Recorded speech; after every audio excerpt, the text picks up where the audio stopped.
Guys अगर तुम्हारे भी नंबर नहीं आ रहा है बायोलॉजी में 340 350 360 ही, या तुम्हारे भी नंबर बहुत कम है 100 150, तो आज मैं तुम्हें उन हाईली वेटेज चैप्टर का नाम बताने वाला, उन सारे चैप्टर का जिसे तुम अगर कर लिए ना तो तुम्हारा ऑलमोस्ट 300 प्लस आ जाएगा।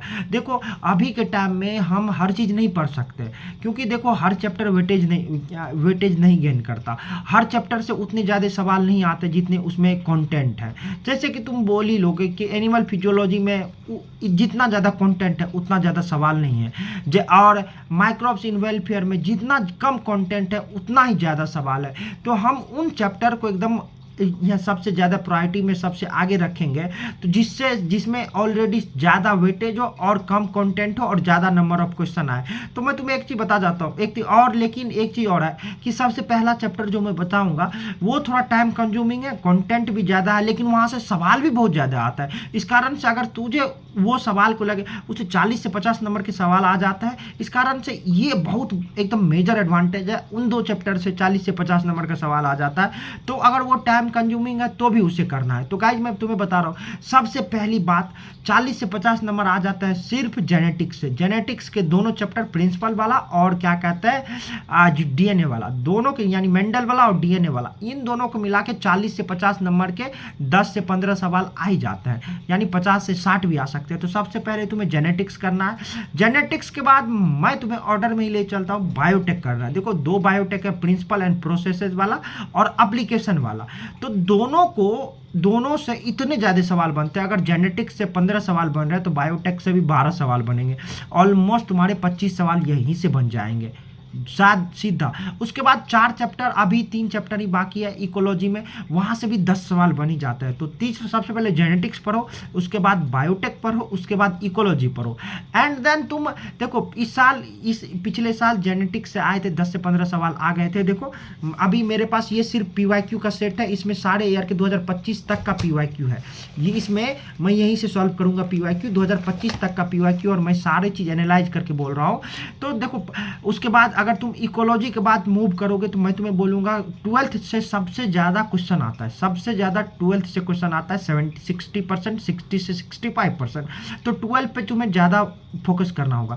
तो अगर इकोलॉजी के बाद मैं तुम्हें 12th में मूव करने बोलूँ तो तुम ह्यूमन रिप्रोडक्शन पे चल जाना। देखो फ्लावरिंग प्लांट से 4 से 5 क्वेश्चन आ जाता है, sexual reproduction in flowering plant, तो ये, एंड देन उसके बाद ह्यूमन रिप्रोडक्शन, यहाँ से भी 3 से 4 सवाल आ जाते हैं।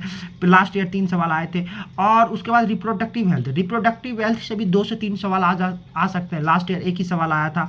एंड देन अगर इसके बाद तुम मूव करना चाहते हो तो मैं तुम्हें ले जाऊंगा डायरेक्ट 11th पोर्शन पे। 11th पोर्शन पे सबसे पहले प्लांट डाइवर्सिटी से 4 से 5 सवाल आ जाते हैं। लास्ट ईयर 3 सवाल आए थे, लेकिन इस बार आ सकते 4 से 5 सवाल, क्योंकि सिलेबस भी कम है, वेटेज ज़्यादा है इन सब चीज़ों का, तो देंगे।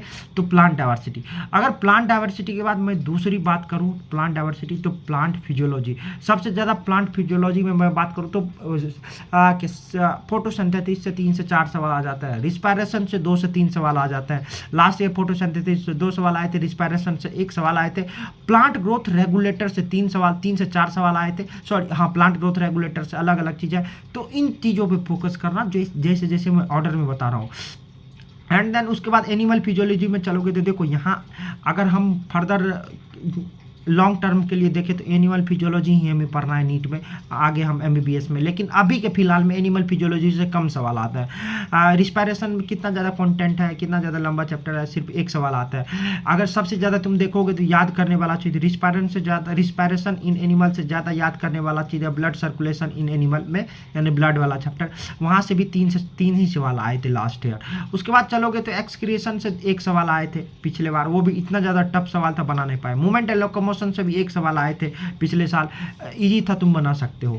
एंड देन तुम चलोगे तो उसके बाद क्या कहता है हार्मोन वाला चैप्टर में कोऑर्डिनेशन इंटीग्रेशन, ब्रेन वाला, ये ब्रेन छूट गया, ब्रेन से भी 1 ही सवाल आए थे।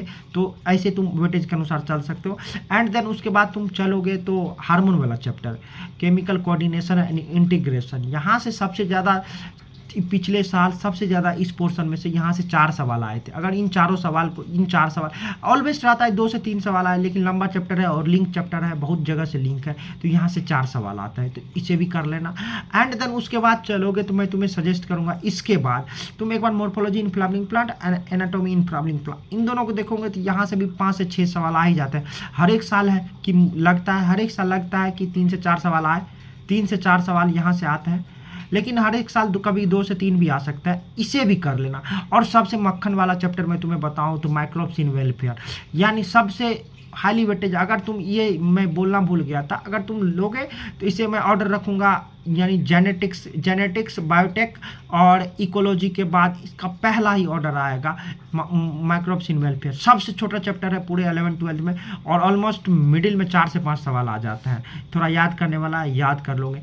अभी तक मैंने तुम्हें 23 से 24 चैप्टर का नाम बता चुका हूँ, और इसी 23 से 24 चैप्टर से ऑलमोस्ट 300+ क्वेश्चन बन जाते हैं। और ये हाईली इंपॉर्टेंट जिस ऑर्डर में बताया हूँ, अगर तुम लिख लोगे तो तुम्हारे लिए बेहतर होगा, तुम इससे अच्छा स्कोर कर पाओगे। ये बेटर है, स्ट्रेटेजी रहेगा ऐसे चैप्टर में पढ़ने का। जल्दी से लिखो और वही चीज़ हाईलाइट करना ब्रो, जो क्या कहते हैं तुम एक बार में याद नहीं हो रहा तुम्हें। अगर पूरा चैप्टर याद नहीं हो रहा तो तुम्हारा कुछ नहीं हो सकता। अगर तुम एक बार पढ़े हो तो तुम्हें वही चीज़ भूलोगे जो तुम एक बार में याद नहीं हो रहा, तो इसलिए सिर्फ उसे ही रटना, उसे ही हाईलाइट करना जो एक बार में याद हो जाए। एंड देन एग्जाम्पल थोड़ा ज़्यादा फोकस करना और असर्शन स्टेटमेंट ज़्यादा प्रैक्टिस करना। तो गाइज ये ऑर्डर रहेगा हर एक पूरा एनसीईआरटी के चैप्टर को पढ़ने का। इसी ऑर्डर में अगर पढ़ेंगे तो हमें 300 से ज़्यादा नंबर जरूर आएंगे। तो अगर वीडियो अच्छी लगी तो लाइक कर दियो, सब्सक्राइब कर दियो। मिलते हैं दूसरे वीडियो में, बाय बाय।